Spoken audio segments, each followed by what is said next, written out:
নমস্কাৰ বন্ধুবান্ধৱীসকল খবৰ অসম ইউটিউব চেনেলটোলৈ সকলোকে স্বাগতম জনাইছোঁ। বন্ধুবান্ধৱীসকল আজি আমি কথা পাতিবলৈ ওলাইছোঁ এটা নতুন পদৰ বিষয়ে আৰু সেই পদসমূহ ওলাইছে অসম ৰাইফলছত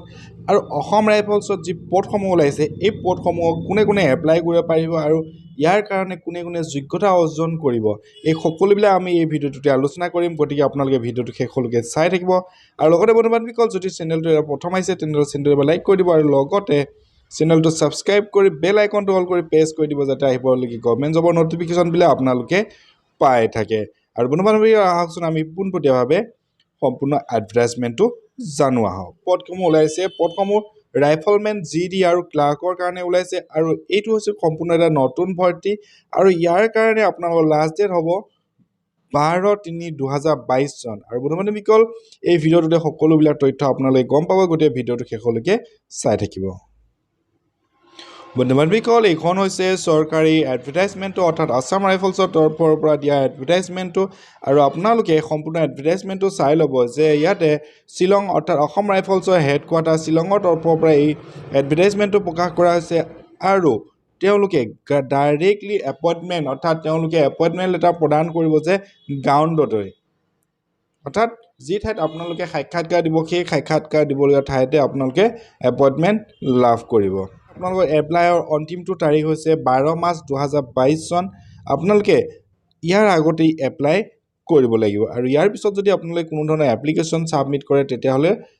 ছাবমিট অৰ্থাৎ তেওঁলোকে গ্ৰহণ নকৰিব। অৰ্থাৎ 152টাকৈ যি পদ আছে এই পদসমূহৰ কাৰণে কেৱল আপোনালোকে এপ্লাই কৰিব পাৰিব যিসকল ব্যক্তি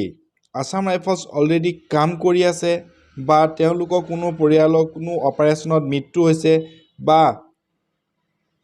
ছাৰ্ভিচ দি থাকোঁতে তেওঁৰ মৃত্যু হৈছে অথবা তেওঁ মেডিকেলি আনফিট হিচাপে ঘোষণা কৰি তেওঁ পঠাই দিয়া হৈছে, তেনেধৰণৰ লোকৰ পৰিয়ালৰ ব্যক্তিকহে এই পদকেইটাৰ কাৰণে অৰ্থাৎ যি পদসমূহৰ কথা উল্লেখ কৰা যাব তলত সেই পদকেইটাৰ কাৰণে এপ্লাই কৰিব পাৰিব। ৰাইফলমেন GDৰ কাৰণে মেল আৰু ফিমেল দুয়োটাই আছে, ইয়াৰ কাৰণে 94 ভেকেঞ্চি আছে। হাবিলদাৰ ক্লাৰ্কৰ কাৰণে মেল এণ্ড ফিমেল বোথ 4টা পদ। ৱাৰেণ্ট অফিচাৰ ৰেডিঅ' মেকানিকৰ কাৰণে আছে 4টাকৈ পদ। হাবিলদাৰ অপাৰেটাৰ ৰেডিঅ' এণ্ড লাইনৰ কাৰণে আছে মেল ফিমেল 37টাকৈ পদ। ইয়াৰ ভিতৰতে আছে ৰাইফল এমিনিয়াৰ মেল আৰু মেল কেণ্ডিডেট 2টা পদ। ৰাইফলমেন লেবৰেটৰী এছিষ্টেণ্ট মেল কেণ্ডিডেট 1টা পদ। ৰাইফলমেন নাৰ্ছিং এছিষ্টেণ্ট আছে মেল কেণ্ডিডেট 5টাকৈ পদ আৰু ৰাইফলমেন ৱাচমেন আছে মেলৰ কাৰণে 4টা পদ আৰু ৰাইফলমেন আইয়াৰ কাৰণে অৰ্থাৎ ফিমেল কেণ্ডিডেটৰ কাৰণে 1টা পদ। সৰ্বমুঠ 152টাকৈ পদ খালী হৈ আছে। কি যোগ্যতা লাগিব এতিয়া আমি জানো আহক। সৰ্বপ্ৰথম যোগ্যতাটো হৈছে তো প্ৰথম যোগ্যতাটো ইয়াতে উল্লেখ কৰিছে যে লড়াই या उग्रवादियों के साथ मुठभेड़ के दौरान शहीद हुई सैनिकों के आश्रितों के लिए অৰ্থাৎ যদি কোনো আছাম ৰাইফলছৰ ব্যক্তি কোনো যুদ্ধত বা উগ্ৰবাদীৰ সৈতে সংঘৰ্ষত যদি মৃত্যু হৈছে তেনে পৰিয়ালৰ কোনো সদস্য বা লোকে এই পদটোৰ কাৰণে এপ্লাই কৰিব পাৰিব। দ্বিতীয়তে উল্লেখ হৈছে যে আছাম ৰাইফলছ में सर्विस के दौरान मृत्यु हुई सैनिकों के आश्रितों के लिए অৰ্থাৎ যদি আছাম ৰাইফলছত সেনাত যেতিয়া আপোনালোকে নিয়োগ হৈ আছিলে তেতিয়া যদি মৃত্যু হৈছে তেনে কোনো পৰিয়ালৰ লোক। और 3 নম্বৰতে আছে যে मेडिकल ग्राउंड में पेंशन गए हुए सैनिकों को आश्रितों के लिए অর্থাৎ যদি মেডিকেল গ্ৰাউণ্ডত কোনো ব্যক্তিয়ে আনফিট হিচাপে ঘোষণা কৰি তেওঁ ৰিটায়াৰ দিয়া হৈছে বা পেঞ্চন দিয়া হৈছে তেনে লোকৰ পৰিয়ালৰ লোকে এই পদকেইটাৰ কাৰণে এপ্লাই কৰিব পাৰিব। এটা অপশ্যন দিছে যে सर्विस के दौरान मिसिंग यानी गुमशुदा हुए सैनिकों के आश्रितों के लिए অর্থাৎ যদি কোনো কাৰণত কোনো ব্যক্তি সাৰ্ভিসৰ সময়ত যদি তেওঁ নাইকিয়া হৈ গৈছে বা কোনো তেওঁ মিসিং হৈ গৈছে তেনে পৰিয়ালৰ লোকেও এই পদকেইটাৰ কাৰণে এপ্লাই কৰিব পাৰিব। অনলাইন এপ্লাই কৰিব পাৰে অৰ্থাৎ আপোনালোকৰ যিবিলাক ডকুমেণ্ট আছে সেইবিলাক আপোনালোকে ইমেইল থ্ৰুৱেদি পঠাব পাৰে অথবা আপোনালোকে অফলাইন এপ্লিকেশ্যন ছাবমিট কৰিব পাৰে আৰু তাৰ লগত আপোনালোকে সেল্ফ এটেষ্টেড কপি এডুকেশ্যনেল চাৰ্টিফিকেটৰ domicile certificate caste certificate diploma ITI technical যি চাৰ্টিফিকেট আছে এই সকলোবিলাক আপোনালোকে দিব লাগিব আৰু লগতে আপোনালোকৰ যি পৰিয়ালৰ যি চাৰ্টিফিকেট আছে যে আপোনালোকৰ পৰিয়ালৰ যিসকল ব্যক্তিৰ পৰা আপোনালোকে ৰিলেটিভ হিচাপে আপোনালোকে এপ্লাই কৰিব তাৰ প্ৰমাণপত্ৰ দিব লাগিব আৰু ইয়াৰ লগতে আপোনালোকৰ Aadhaar card PAN card voter card driving licence অন্যান্য ডকুমেণ্টবিলাক দিব লাগিব যিবিলাক প্ৰয়োজনীয় আৰু আপোনালোকে পঠাবলগীয়া এড্ৰেছটো হৈছে অৰ্থাৎ ডকুমেণ্টবিলাক পঠাবলগীয়া এড্ৰেছটো হৈছে এইটো director general of Assam Rifles recruitment branch Laitkor Shillong Meghalaya 7930 আপোনালোকে প্ৰেৰণ কৰিব পাৰিব আপোনালোকৰ যিবিলাক ডকুমেণ্ট আছে সেই ডকুমেণ্টবিলাক ধুনীয়াকৈ স্কেন কৰি এই ইমেইলটোত আপোনালোকে পঠাবসমূহ দিছে এইসমূহ আৰু আপোনালোকে সেই এডভাৰটাইজমেণ্টত গৈ আপোনালোকে এই কণ্ডিশ্যনসমূহ ধুনীয়াকৈ চাই ল'ব আৰু আপোনালোকে এই এডভাৰটাইজমেণ্টটো লাভ কৰিব আমাৰ ভিডিঅ' ডেছক্ৰিপশ্যন বক্সত গতিকে আপুনি ভিডিঅ' ডেছক্ৰিপশ্যন গৈ আপোনালোকে এই এডভাৰটাইজমেণ্টটো চাই ল'ব পাৰিব অথবা আপোনালোকে আছাম ৰাইফলছৰ অফিচিয়েল ৱেবছাইট গৈও চাব পাৰিব আৰু যিসকল বন্ধু বান্ধৱী এতিয়ালৈকে মোৰ চেনেলটো ছাবস্ক্ৰাইব কৰা নাই চেনেলটো ছাবস্ক্ৰাইব কৰি বেল আইকনটো অল কৰি প্ৰেছ কৰি দিব যাতে আহিবলগীয়া গভৰ্ণমেণ্ট জবৰ ন'টিফিকেশ্যনবিলাক আপোনালোকে পাই থাকে আৰু যদি বন্ধু বান্ধৱীসকল ভিডিঅ'টো ভাল লাগে ভিডিঅ'টো শ্বেয়াৰ কৰি দিব আৰু ইয়াতে হাইট ৱেটবিলাক আপোনালোকে দেখা পাইছে আৰু হাইট ৱেটবিলাকো আপোনালোকে চাই ল'ব প্ৰতিটো পদৰ কাৰণে হাইট ৱেটবিলাক অৰ্থাৎ মেল ফিমেলৰ কাৰণে সকলোবিলাক বেলেগ বেলেগ দিছে গতিকে আপোনালোকৰ নিজৰ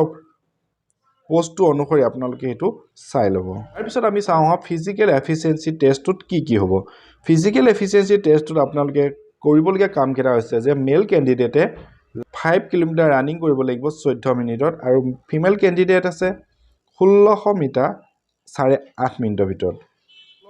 আৰু ইয়াৰ পিছতে আপোনালোকে ৰিটেন টেষ্ট অনুষ্ঠিত হ'ব সেই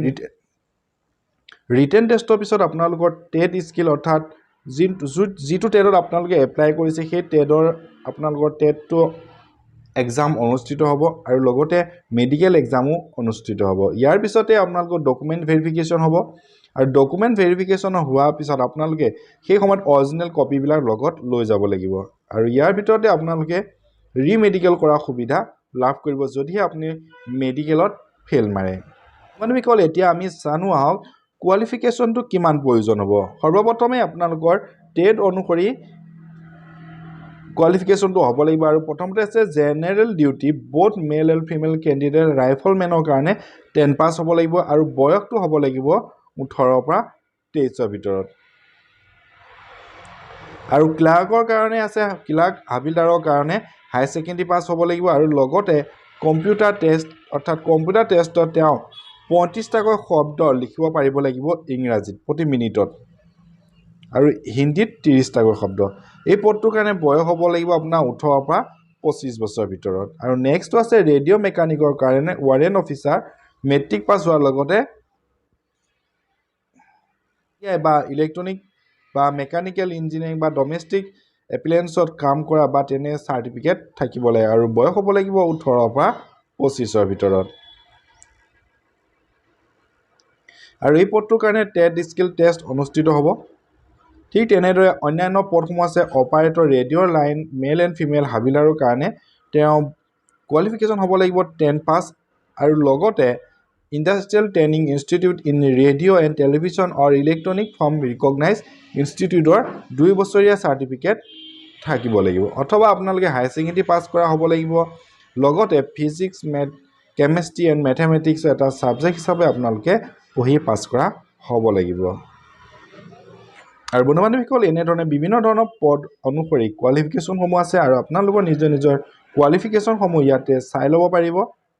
যদি আপোনালোকে অফলাইন এপ্লাই কৰিব বিচাৰিছে তেতিয়াহ'লে আপোনালোকে ইয়াতে আমাৰ অফলাইন এপ্লাই কাৰণে যিখন এপ্লিকেশ্যন প্ৰয়োজন হ'ব সেই এপ্লিকেশ্যনসমূহ আপোনালোকে ইয়াতে লাভ কৰিব এইখন হৈছে এপ্লিকেশ্যন ফৰ্মখন আৰু এই এপ্লিকেশ্যন ফৰ্মখন আপোনালোকে ফিল আপ কৰি দিব লাগিব বন্ধু বান্ধৱীসকল ভিডিঅ'টো আজিলৈ ইমানেই ধন্যবাদ জয় আই অসম